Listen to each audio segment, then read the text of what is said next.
Hello, magandang araw! Nandito na naman ako, si Teacher Anna Marie. Ngayong araw na to, ako ang tutulong sa iyo sa ating Module 11, Paglalarawan sa elemento ng kwento. So dito tayo magsisimula sa baba. Ihanda mo ang iyong sagutang papel at ang iyong lapis. Okay. Alamin. Magandang araw sa iyo. Sa module na ito, matutuhan mong ilarawan ang mga elemento ng kwento gaya ng tauhan, tagpuan, at banghay ng kwento.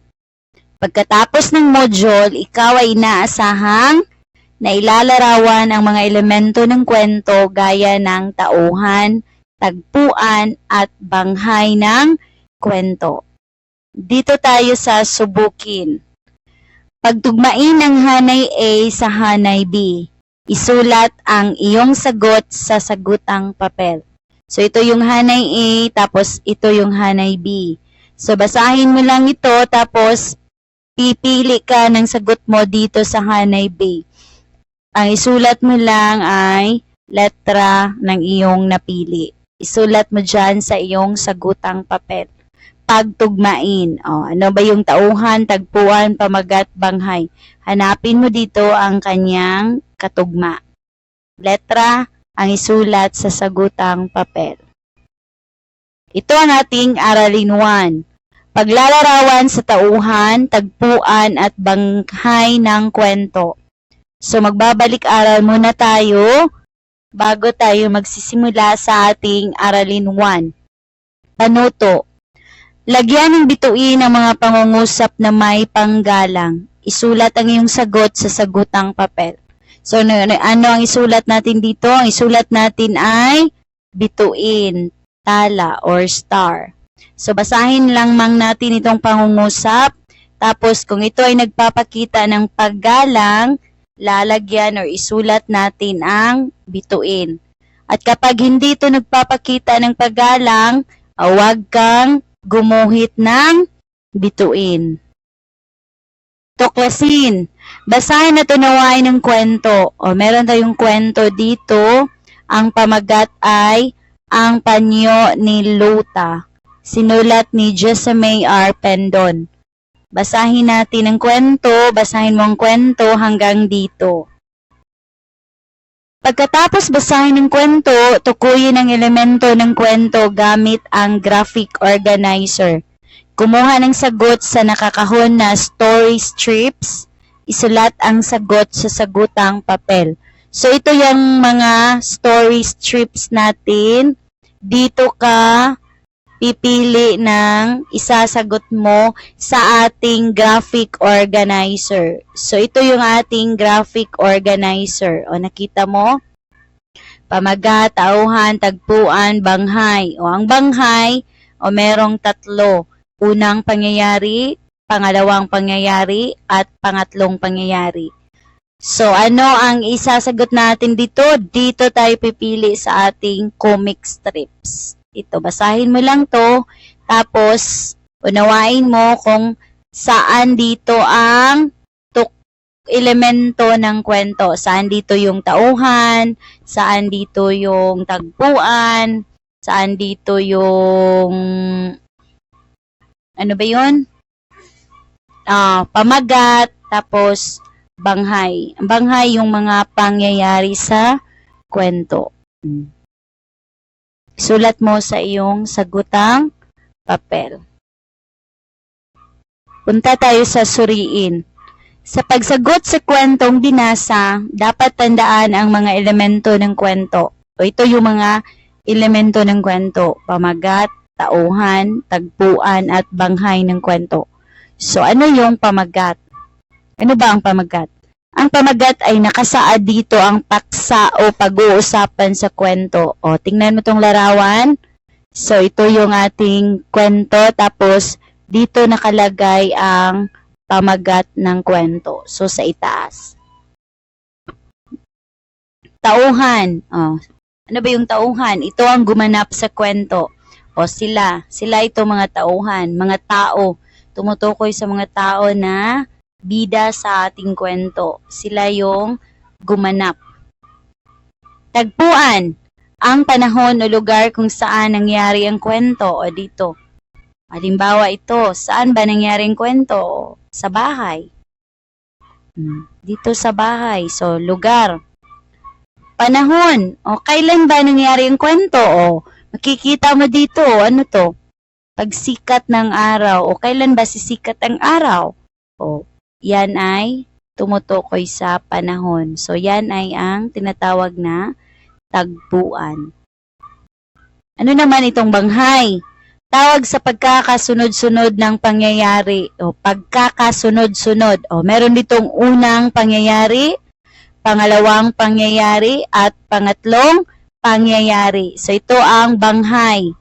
Okay, base dito sa larawan, o ano unang ginawa niya? Nagsusuot siya ng uniforme, tapos kumain siya, tapos pumunta na siya sa paaralan. O, sunod-sunod na pangyayari. So, yan na ang tinatawag nating banghay. Okay, tanong. Ano-ano ba ang mga elemento ng kwento? O, isulat mo dito. Ang mga elemento ng kwento ay ang. Isulat mo, 1, 2, 3, 4. O, merong 4 na elemento ng kwento. O, isa-isahin mo, isulat mo yan sa sagutang papel. Pagyamanin, panuto. Tukuyin ang mga elemento ng kwento batay sa nakasaad sa bawat pangungusap. Isulat ang sagot sa sagutang papel. O dito may pagpipilian. Pipili ka lang ng sagot A, B, or C. Yan ang isulat mo sa iyong sagutang papel. Basahin mo lang ito tapos tukuyin mo kung anong elemento ng kwento ang nakasaad sa bawat pangungusap. Hanggang 5. Dito, basahin at unawain ng kwento. O, meron tayong kwento dito, pinamagatang Ang Batang Matapat. Sinulat ni Jessamay Pindon. Ang Batang Matapat. So, unawain mo, basahin at unawain. Okay, hanggang dito. Tapos may panuto sa baba. Batay sa binasang kwento, pagtugmain ang hanay A at hanay B, isulat ang iyong sagot sa sagutang papel. O ito yung hanay A, tapos dito yung hanay B. O merong halimbawa, pamagat. O ano bang pamagat sa kwentong binasa mo kanina? Ito, ito, ano ba tong pamagat? So, dito, ito yung pamagat, Ang Batang Matapat. So, ito is sample, halimbawa to kung paano sasagutin ang gawain na ito. So, dito ka magsisimula sa number 1, tauhan. O, sino ba ang tauhan sa kwento na binasa mo kanina? Piliin mo lang dito, yung gumanap sa ating kwento. O, isulat mo sa iyong sagutang papel. Tapos, tagpuan. O, kung saan nangyari yung kwento. Tapos, meron ditong tagpuan, merong unang pangyayari. O, ano ba yung unang nangyari sa kwento? Pangalawang pangyayari, pangatlong pangyayari. O, dito mo lang hanapin. Isulat sa sagutang papel. Basahin mo ang kwento, sagutin ang tanong sa ibaba. O, merong pangalawang kwento. Ang pamagat ay Mangarap Tayo. Ang sumulat ay si Jessamay R. Pendon pa din. O, ito yung mga batang nangangarap. O, pinapangarap nila araw ng pagtatapos o graduate na sila. So, basahin natin ito. Basahin mo to. Batay sa kwentong binasa, sa lungguhitan mong pamagat ng kwento, ikahon ang tauhan at bilugan ang tagpuan ng kwento.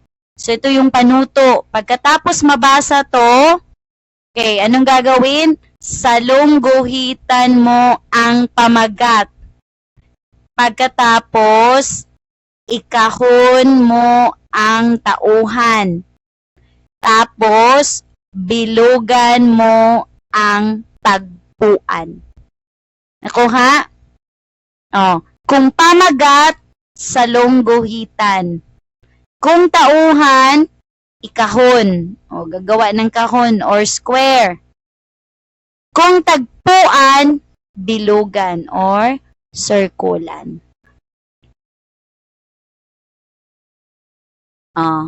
Saan ka sasagot dito? Dito. Sa kwento. Basahin mo to.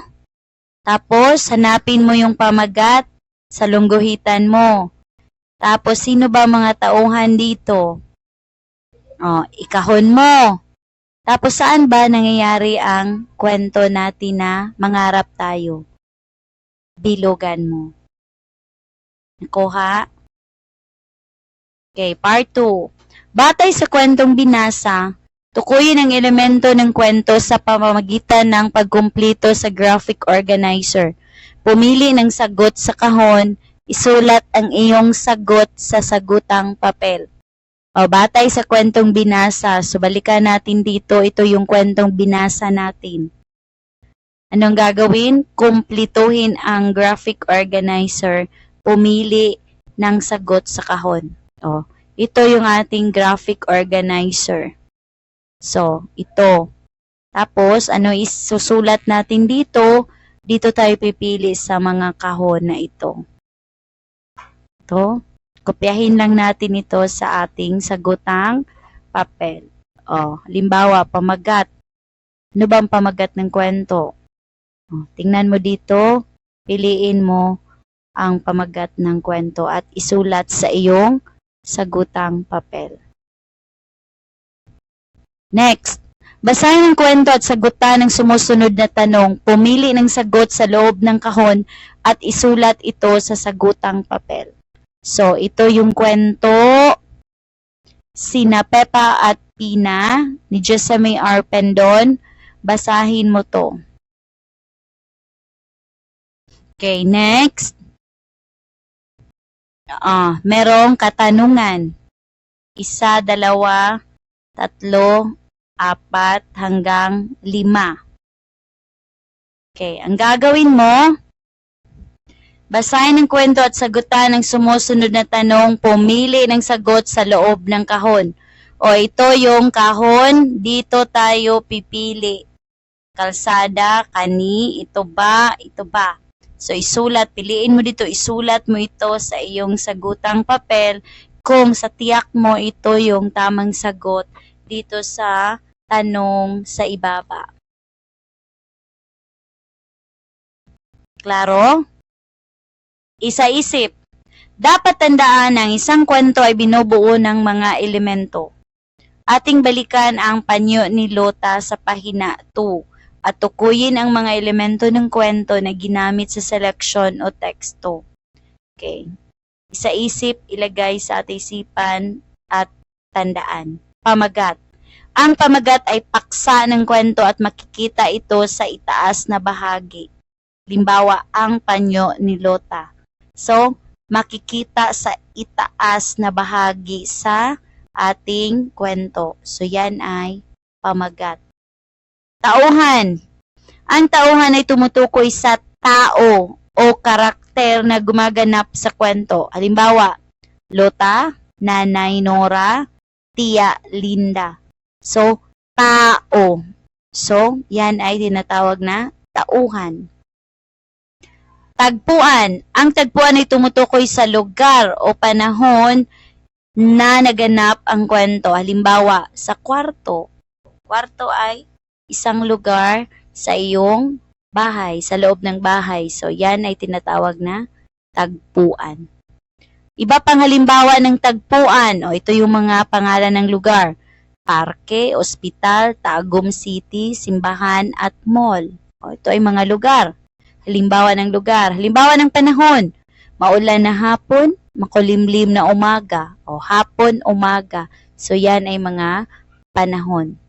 Ano naman itong tinatawag na banghay? Ang banghay ay tumutukoy sa dapat pagkakasunod-sunod ng mga mahahalagang pangyayari. So, tamang pagkakasunod-sunod. Unang pangyayari, pangalawang pangyayari, pangatlong pangyayari.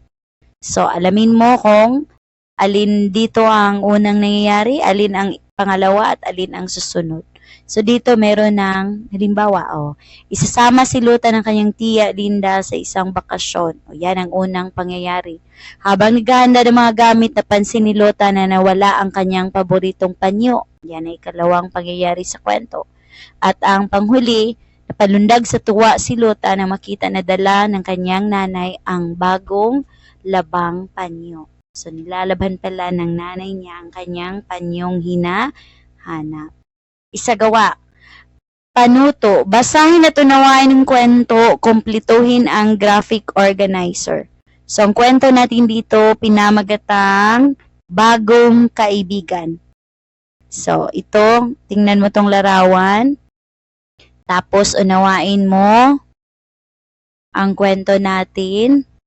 Tapos, ito yung ating graphic organizer. Kita mo dito. Number 1, pamagat. Number 2, 3, tauhan. Number 4, tagpuan. Number 5, banghay. So, meaning dito, dalawa ang sagot mo dito. 2 and 3. So, merong dalawang tauhan sa ating kwento. Dito sa banghay, o dito yung unang pangyayari, dito yung pangalawang pangyayari, at dito isulat mo ang pangatlong pangyayari. So, dapat magkakasunod-sunod. Saan ka kukuha ng sagot mo dito? Dito ka kukuha. Paaralan, Marta at Rita, bagong kaibigan, pasukan na naman at tuwang lahat maliban sa batang si Marta. May isang batang lumapit sa kanya at nagpapakilala bilang si Rita. Napaiyak si Marta sa kaba dahil hindi niya nakita ang kanyang silid-aralan. So, pili ka dito tapos ilagay mo dito sa ating graphic organizer kung saan siya akma, saan siya karapat-dapat ilagay. Tayahin. Ito na yung ating assessment or ating evaluation. Basahin ang kwento at ilarawan ang elemento ng kwento sa pamamagitan ng pagkumplito sa hinihingi ng graphic organizer. Isulat ang sagot sa sagutang papel. So, ang kwento natin ay ang magkakaibigan. Ni Raquel A. Tanggaan. So, basahin natin ang kwentong ang magkakaibigan. Tapos, ito yung ating graphic organizer. So, dito natin isusulat ang ating sagot. Ano ba? Hinihingi sa graphic organizer. Ilarawan ang mga elemento ng kwento. O dito, ano ang pamagat ng kwento? O ano bang pamagat ng kwento natin dito? Ilagay dito. Isulat mo. Okay? Next. 2 and 3. So, ibig sabihin, dalawa ang sagot mo dito. Ano ang banghay ng kwento? O ano ba yung banghay? Ang pangyayari sa ating kwento. Yung unang nangyari, yung pangalawang pangyayari. So, hanapin mo lang dito. Ano ba ang unang nangyari sa ating kwento? Ano ba ang sunod na nangyayari? So, dito natin isulat 2 and 3. Number 4, sino-sino ang tauhan sa kwento? O, tingnan mo, sino-sino ba yung mga tao dito na nag-uusap or nag-uusap at tinutukoy natin dito sa kwento. O, sulat mo sa number 4. Number 5, saan ang tagpuan ng kwento? Saan ba nangyayari yung kwento natin? Saan at kailan? Sulat mo dito. Karagdagang gawain. Uriin ang mga salita kung ito ba ay para sa tauhan, tagpuan, banghay at pamagat ng kwento. Kopyahin ang elemento ng kwento, chart, sa sagutang papel at dito isulat ang iyong sagot. So, ito ang ating tinatawag na elemento ng kwento chart. So, butterfly. Elemento ng kwento. Dito, isulat mo ang sagot dito, pamagat. Number 2, tauhan. Number 3, tagpuan. 4 and 5, banghay. So, yung mga pangyayari. So, dapat magkakasunod-sunod. O, ito yung ating mga pangungusap. O, saan natin ito ilalagay sa ating elemento ng kwento chart? Ito, sa maganda at malaking bahay. Ano ba ang tawag nito? Ito ba ay pamagat? Ito ba ay tauhan? Ito ba ay tagpuan? Or ito ba ay banghay?